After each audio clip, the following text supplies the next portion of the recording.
কুরুক্ষেত্রের ধুলো বসে গেছে। ধর্ম জয়ী হয়েছে, পাণ্ডবরা স্বর্গে যাওয়ার যোগ্য। কিন্তু এক বিস্ময়কর মুহূর্তে যুধিষ্ঠিরকে স্বর্গের পথে নিয়ে যাওয়ার আগে দেখানো হয় নরক। অন্ধকার, যন্ত্রণা আর আর্তনাদের মাঝে দাঁড়িয়ে যুধিষ্ঠির হতভম্ব হয়ে যান। তিনি দেখেন তার ভাইরা, এমনকি দ্রৌপদীর কণ্ঠস্বরও যেন সেই যন্ত্রণার ভেতর থেকে আসছে। যুধিষ্ঠিরের হৃদয় ভেঙে যায়। তিনি বলেন, যদি আমার প্রিয়জনেরা এখানে থাকে তবে আমি স্বর্গ চাই না, আমিও এখানেই থাকব।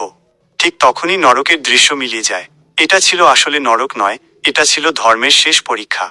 যুধিষ্ঠির সারা জীবন সত্যের পথে থেকেও একবার মিথ্যা বলেছিলেন, দ্রোণাচার্যের মৃত্যুর সময়। সেই একটিমাত্র দোষের প্রতীক হিসেবেই তাকে নরকের দর্শন করানো হয়। আর সেই সঙ্গে পরীক্ষা করা হয়, তিনি কি এখনো নিঃস্বার্থ? তিনি কি স্বর্গের লোভে প্রিয়জনদের ছেড়ে দিতে পারবেন? যুধিষ্ঠির পারেননি। তিনি স্বর্গ নয়, প্রিয়জনদের বেছে নিয়েছিলেন। এই সিদ্ধান্তই প্রমাণ করল তিনি শুধু রাজা নন, তিনি সত্যিকারের ধর্মরাজ। তাই নরকের দর্শনের পরেই যুধিষ্ঠির পেলেন স্বর্গ। কারণ ধর্ম শুধু ভালো কাজ নয়, শেষ মুহূর্তেও মানবতা ধরে রাখার নামই ধর্ম।